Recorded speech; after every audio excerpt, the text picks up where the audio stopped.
عمران خان نواز شریف کو واپس لانے کے لیے متحرک، شہزاد اکبر کو برطانیہ کو خط لکھنے کا حکم۔ پنجاب حکومت سے نواز شریف کی میڈیکل رپورٹس طلب۔ وزیر اعظم کے زیر صدارت ترجمانوں کا اجلاس۔ نواز شریف کی سرگرمیوں اور مولانا کے پلان پر غور۔ اپوزیشن کے کیسز پر بریفنگ۔ عمران خان نے کہا اپوزیشن نے لکھ کر این آر او مانگا، کوئی این آر او ہوگا نہ ڈائیلاگ، قانونی راستہ اختیار کریں گے۔ جس طرح سے انہوں نے اپنی بیماری کو ایک بہانہ بنا کر اگر وہ اپنی تصویریں بھجوانا شروع کر دیں اور جس میں کہ وہ حشاش بشاش پھر رہے ہیں، کبھی شاپنگ کرتے ہیں، کبھی واک پہ جاتے ہیں، کبھی کافی پینے کے لیے باہر جاتے ہیں، جبکہ ملک کے عوام ان کے دیے ہوئے تحفوں سے تکلیف میں ہے۔ حکومت کا نواز شریف کو واپس لانے کا اعلان۔ شبلی فراز نے کہا نواز شریف بہانہ بنا کر باہر گئے، علاج نہیں کرایا۔ شیخ رشید کا کہنا ہے مریم نواز شہباز شریف کو پھنسا رہی ہیں، شہباز شریف اپنی تاش لگاتا ہے، مریم نواز بکھیر دیتی ہیں۔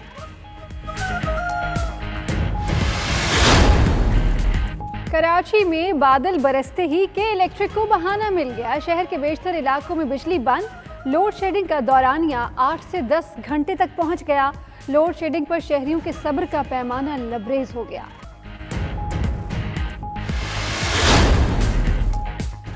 سندھ کے بلدیاتی ادارے سیاسی کارکنوں کو دینے کا فیصلہ۔ منتخب نمائندوں کی مدت پوری ہونے کے بعد سیاسی کارکن انتظام سنبھالیں گے۔ سندھ حکومت بلدیاتی اداروں میں افسران کو ایڈمنسٹریٹر لگانا چاہتی تھی، مگر بلاول بھٹو کی تجویز پر کئی پارٹی رہنماؤں نے اتفاق کر لیا۔ لوکل گورنمنٹ ایکٹ کے تحت سندھ حکومت کسی کو بھی ایڈمنسٹریٹر لگا سکتی ہے۔ حتمی فیصلہ 2 روز میں ہوگا۔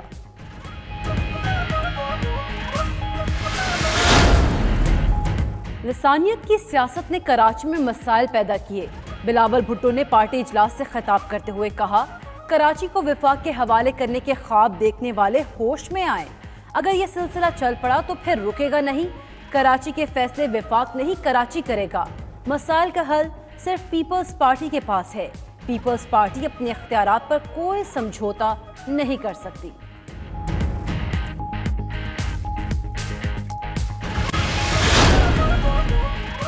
چین پاکستان کے ساتھ چلنے کو تیار ہے۔ چینی صدر نے صدر عارف علوی کے نام خط لکھ دیا۔ خط میں لکھا کہ پاکستان اور چین نے خطے کی ترقی اور امن پر کام کیا۔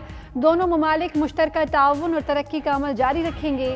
عالمی سطح پر مشترکہ تعاون ہی واحد حل تھا۔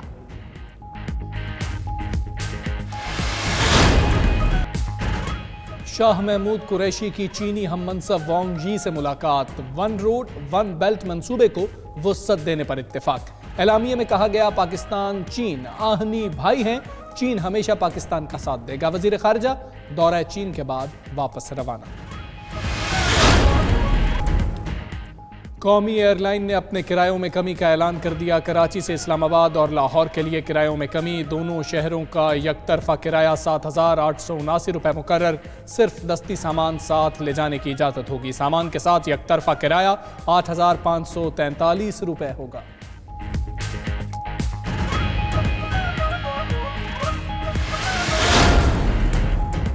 سعودی عرب کا اسرائیل سے تعلقات بحال کرنے سے انکار۔ شہزادہ ترکی الفیصل نے کہا فلسطینی ریاست کے قیام پر تعلقات بحال ہوں گے۔ خود مختار فلسطینی ریاست کا دارالحکومت بیت المقدس ہونا چاہیے۔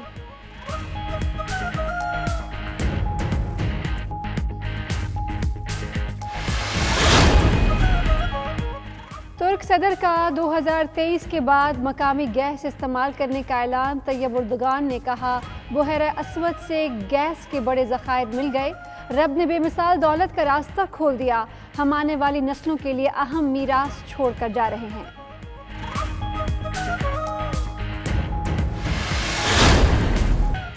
ساؤتھ ہیمپٹن ٹیسٹ کا پہلا روز زیک کرالے اور بٹلر کے نام۔ پاکستانی بالرز نے 127 رنز پر 4 وکٹیں حاصل کی، مگر کرالے اور بٹلر کی 205 رنز کی ناقابل شکست پارٹنرشپ نے صورتحال بدل دی۔ زیک کرالے 171 اور بٹلر 87 رنز پر ناٹ آؤٹ۔ انگلینڈ کے 4 وکٹوں پر 332 رنز، یاسر شاہ کی 2، نسیم اور شاہین کی 1-1 وکٹ۔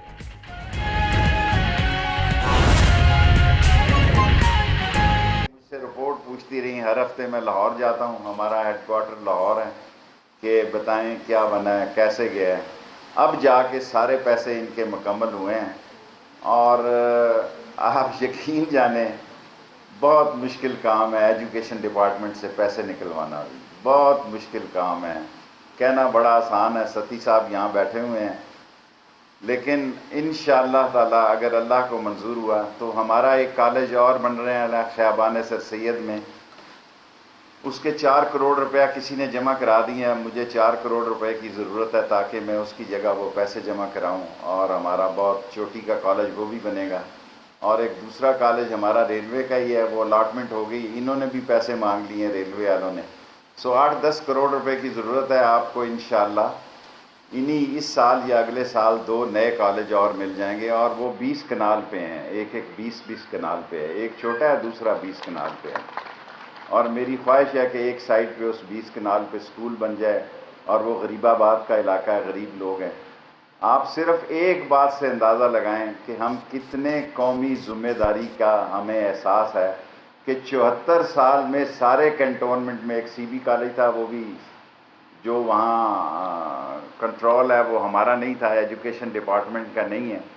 74 سال میں ایک کالج بھی، ایک سکول یہاں ہے وہ بھی میں نے بنایا. وہ جو باہر شفٹ ہوتا ہے، آپ ادھر سے جائیں گے تو وہ بھی لوگ قبضہ کرنے کے لیے آ گئے تھے کہ جی ہمارا بلڈنگ ہے. اور یہ اللہ نے ہمت دیتے ہیں. اور آج کے دور میں مجھے کتنی خوشی ہوئی جس دن CSS میں ایک رکشہ ڈرائیور، رتے کے رکشہ ڈرائیور کی 2 بیٹیوں نے ٹاپ کیا. پہلے بھی رکشہ ڈرائیور کی بیٹی آئی اور دوسرے نمبر پہ بھی. اور آپ اندازہ نہیں کر سکتے مجھے کتنی خوشی ہوئی جب انہوں نے کہا کہ ہمارے گھر کے سامنے سکول اور کالج تھا، ہمارا باپ محنت کرنے جاتا تھا، ہم سکول چلی جاتی تھی. اور لاسٹ بات، انگریز نے ڈھوک جو ہے، ڈھوک جسے ہم کہتے ہیں، یہ ہمارے لیبرز کے لیے بنایا تھا کہ ڈینٹر، پینٹر، ویلڈر، مکینک. وہ ڈھوک کھبا، ڈھوک رتا، ڈھوک لائی بخش، ڈھوک نجو، ڈھوک ہسو، یہ ساری ڈھوکوں میں وہ لیبر اکٹھا کرتا تھا. جہاں ڈھوک کا لفظ تھا وہاں میں نے بیٹیوں کا کالج اور سکول بنایا ہے. انگریز سے میں یہی بدلہ تو نہیں کہنا چاہیے کہ انگریز کی جو اسکیم تھی اس کو میں نے اس طرح کاؤنٹر کیا کہ راولپنڈی میں نے مشن بنایا کہ جس جگہ انگریز نے ڈھوک بنائی تھی، ڈھوک بنائی تھی، اس ڈھوک کی جگہ ایک ماؤں کا، بچیوں کا، بہنوں کا، بیٹیوں کا کالج ہو. آج راولپنڈی میں کوئی ڈھوک ایسی نہیں ہے جہاں بیٹیوں کا سکول اور بیٹیوں کا کالج نہیں ہے. اور میں خاص طور پر پرنسپل صاحبہ کا بہت مشکور ہوں. اور خاص طور پر اس کو ہم نے پہلے دن ہی، کیونکہ بعد میں بڑی مشکل ہو جاتی ہے کہ پوسٹ گریجویٹ بناؤ، اور ایجوکیشن کالج سکول بنانے کا میں ایکسپرٹ ہو چکا ہوں، اس لیے میں نے پہلے دن ہی سوچا کہ اس کو پوسٹ گریجویٹ کالج بنایا جائے.